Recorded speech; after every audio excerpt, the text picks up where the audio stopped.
Price B to God. கர்த்தருடைய நாமம் மகிமைப்படுவதாக. எங்களை அதிகமாக நேசிக்கிற எங்கள் அன்பின் பரம தகப்பனே, இந்த கிருபையான கர்த்தாவே, காலை விளைக்காய் மக்கள் நாங்கள் நன்றி செலுத்துகிறோம். இந்த காலை விளையிலும் உம்மை துதித்து பாடி ஆராதித்து இந்த நாளிலே நாங்கள் தியானிக்கும்படியாக கர்த்தர் எங்களுக்கு கொடுக்கிற வார்த்தைக்கு நேராக கடந்து போகவும், கர்த்தாவே ஊழியத்தின் பாதையிலே நீ செய்த காரியத்தை இந்த நாளில் ஒரு எச்சரிக்கையின் சப்தமாய் கொடுக்க கர்த்தர் பாராட்டின கிருபைக்காய் உமக்கு நன்றி செலுத்துகிறோம். கர்த்தர் நாமே கப்பா இந்த சாட்சியை சொல்ல கர்த்தர் உதவி செய்யுங்க. இயேசுவின் நாமத்தில் ஜெபிக்கிறோம் எங்கள் ஜீவனுள்ள நல்ல பிதாவே. ஆமேன், ஆமேன். பிதாவே ஆராதிக்கின்றோம், இயேசுவே ஆர்ப்பரிக்கின்றோம், ஆவியானவரே அன்பு செய்கின்றோம்,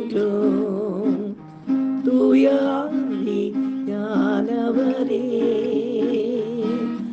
அன்பு செய்கின்றோம், உம்மை ஆராதிக்கின்றோம், ஆர்ப்பரிக்கின்றோம், அன்பு செய்கின்றோம்.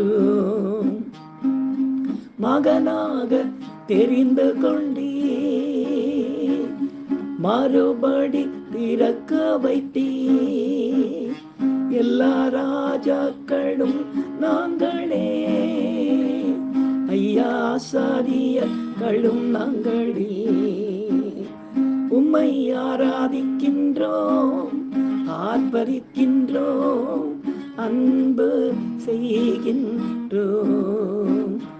உம்மை ஆராதிக்கின்றோம், ஆர்ப்பரிக்கின்றோம், அன்பு செய்கின்றோம்.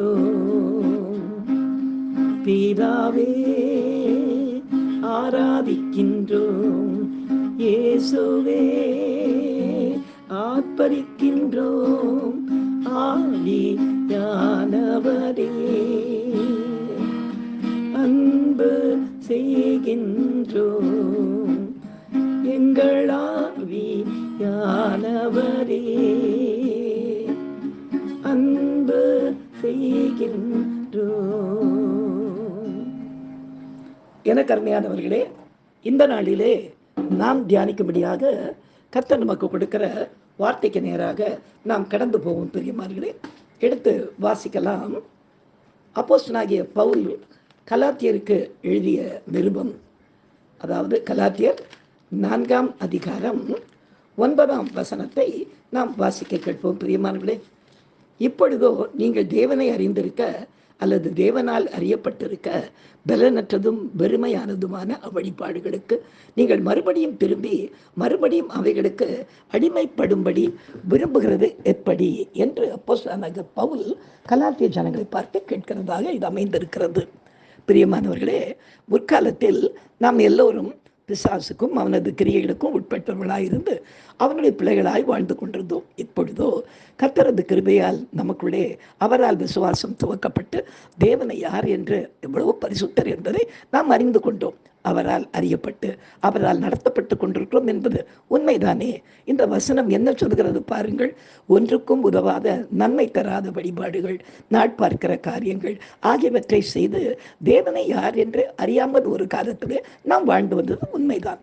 ஆனால் இப்பொழுதோ வேத வசனத்தின் மூலமாகவும் பெற்றுக்கொண்ட அபிஷேகத்தின் மூலமாகவும் இதுவரை செய்த காரியங்கள் இனி ஒன்றுக்கும் உதவாது என்பதை அறிந்து கொண்டபடியால் மறுபடியும் பாரம்பரியப்படி நாம் விட்ட பழைய காரியங்களை நாம் நிச்சயமாக தொடரக்கூடாது என்கிறது வேதம். இது வேத அறிவல்லவா. இவைகள் நமது கர்த்தருக்கு பிடிக்காது என்பதை நாம் அறிந்த பின்பு மறுபடியும் அவைகளை நாம் செய்ய ஆரம்பிப்போமே, ஆனால் நாம் கர்த்தரை கோபமூட்டுகிறோம் என்ற அர்த்தம். வேண்டாம், இனி நம்மை விட்டு தூர எறிந்த எதையும் இனி நாம் தேட வேண்டாம். எனக்கு அருமையானவர்களே, இப்படியாய் ஒரு காரியத்தை ஒரு சகோதரி செய்தபோது அவங்க வாழ்க்கையில என்ன நிலைமை ஏற்பட்டது என்பதை இன்றைக்கு ஒரு எச்சரிக்கையின் சத்தமாக நாம் கேட்க கர்த்தர் நமக்கு உதவி செய்வாராக. எனக்கு அருமையானவர்களே, எங்கள் சபையில ஒரு அருமையான குடும்பத்தார், ஒரு ஆவிக்குரிய குடும்பத்தார் இருந்தார்கள். அதனால இந்த ஜனங்களுக்கு ஒரு காரியம், ஒரு ஃபங்க்ஷன், ஒரு காரியம்னு வரும்போது கொஞ்சம் பழைய காரியங்களை தொட்டுக்கொண்டே இருப்பார்கள். அந்த வீட்டினுடைய மருமகளுக்கு அவனுக்கு ஒரு சோத்திர கூட்டம் வைக்கப்பட்டிருந்தது. அதாவது குழந்தை பிறப்பதற்கு முன்பாக நல்ல டெலிவரி நடக்கணும்னு சொல்லிட்டு ஆண்டவருக்கு நன்றி செலுத்தும்படியாக ஒரு கூட்டம் வைத்து என்னை அந்த நாளிலே செய்தி கொடுக்கும்படியாக அழைத்திருந்தார்கள். நானும் போயிருந்தேன். அப்பொழுது அந்த கூட்டத்துக்கு அவங்க உறவினர்கள் ஒருத்தர் பெங்களூரை சேர்ந்த ஒரு சகோதரி வந்திருந்தாங்க. அவங்க ஃபாரின்லேருந்து வந்தவங்கன்னு பார்த்த உடனே தெரியுது. அவங்களுடைய ஹைட் வெயிட்டு கலர் எல்லாம் பார்க்கும்போது பேசுகிற தமிழெலாம் பார்க்கும்போது ஆனால் புடவைக்கு ஒரு பட்டு புடவை கட்டி கொண்டிருந்தாங்க.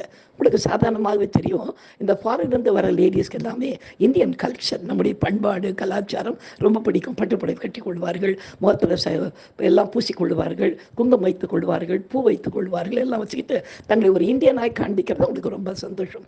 அதே போல் அன்றைக்கு நடந்த அந்த ஃபங்க்ஷனில் ஒரு தட்டில் வளையல்கள் எல்லாம் வைக்கப்பட்டு அந்த இடத்த இந்த சகோதரி தான் அவங்க எல்லாம் செஞ்சுக்கிட்டு இருந்தாங்க. நான் கூட பார்த்துக்கிட்டே இருந்தேன்.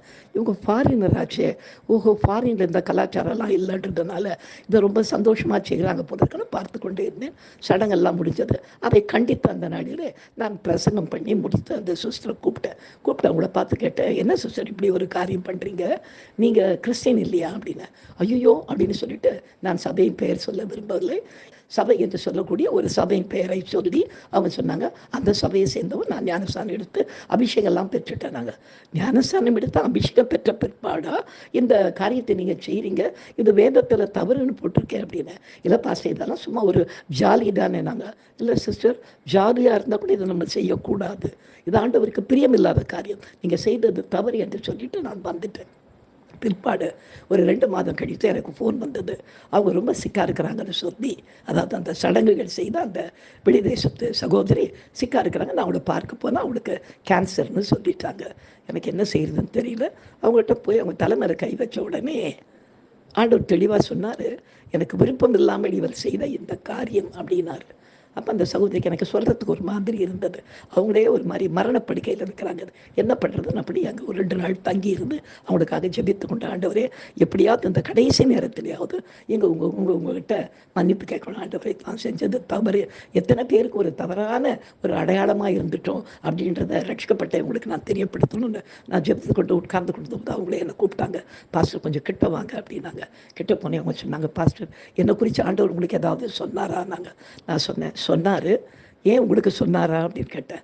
ஆமாம் பாஸ்டர், கிட்டத்தட்ட 2 மாதத்துக்கு முன்பாக சென்னைக்கு நான் வந்திருந்த போது அங்கே ஒரு ஃபங்க்ஷனில், அதாவது இந்த விளகாப்பு அப்படின்னு சொல்லுவாங்க பாருங்கள், அந்த ஃபங்க்ஷனில் நான் முன்ன நின்று ஒரு ரட்சிக்கப்பட்ட மகளாக இருந்து நான் செய்த காரியம் கர்த்தருக்கு அருவருப்புன்னு கர்த்தர் எனக்கு சொல்லி எனக்கு வெளிப்படுத்தினார். நான் செஞ்ச இந்த பாவத்தினால தான் இப்படி நான் கஷ்டப்படுகிறேன் அப்படின்னு சொல்லி ஆண்டோடத்தில் அந்த நாளிலே அவங்க மன்னிப்பு கேட்டு 1 வாரம் கொஞ்சம் சுகவீனமாக இருந்து பிற்பாடு அவர்கள் மறித்து விட்டார்கள். எனக்கு அருமையானே, இவ்வளோ பெரிய பனிஷ்மெண்ட் ஆண்டவர் கொடுப்பாரு அப்படின்னு கேட்குறீங்களா? ஆண்டவரை எரிச்சல் முட்டக்கூடாது, ஆண்டவரை கோபம் முட்டக்கூடாது. மனுஷன் கோபப்பட்டாலே என்னென்னவோ செய்கிறான். ஆண்டவரை அறிந்த பிற்பாடு அறியாதவர்கள் போல நாம் செய்கிற காரியங்கள் கர்த்தருக்கு விருப்பமில்லாத காரியங்கள். இதை நம்முடைய வாழ்விலே நாம் தவிர்த்து கொள்வோம். செபிக்கலாம். எங்களை அதிகமாய் நேசிக்கிற எங்கள் அன்பின் பரம தகப்பனே, இந்த கிருபையான வேலைக்காய் மக்கள் நன்றி செலுத்துகிறோம் ராஜா. உம்மை அறிந்த பிற்பாடு, உம்மால் அறியப்பட்ட பிற்பாடு உம்மை கோபம் முட்டுகிற எந்த பழைய கலாச்சாரங்கள், பாரம்பரிய வழிபாடுகள், ஒன்றுக்கு உதவாத நாள் பார்க்குற காரியங்கள், இப்படி காரியங்களை செய்து உம்மை நாங்கள் கோபமூட்டாதபடி உம்முடைய பிள்ளைகளாய் வாழ கர்த்தர்களுக்கு உதவி செய்யும்படியாக செபிக்கிறோம். எங்களை குறித்து இன்னொரு வைராக்கியம் பாராட்டுகிற தேவன், உம்மை குறித்து நாங்கள் வைராக்கியம் பாராட்ட கர்த்தர் உதவி செய்வீராக. இயேசுவின் நாமத்தில் ஜெபிக்கிறோம் எங்கள் ஜீவனுள்ள நல்ல பிதாவே, ஆமேன். என் ஆத்துமாவே கர்த்தரை ஸ்தோத்திரி, என் முழுவதுமே பரிசுத்த நாமத்தை ஸ்தோத்திரி. என் ஆத்துமாவே கர்த்தரை ஸ்தோத்திரி, அவர் செய்த சகல உபகாரங்களையும் மறவாதே. ஆமேன். ஹல்லேலூயா, ஹல்லேலூயா, ஹல்லேலூயா. God bless you. Thank you.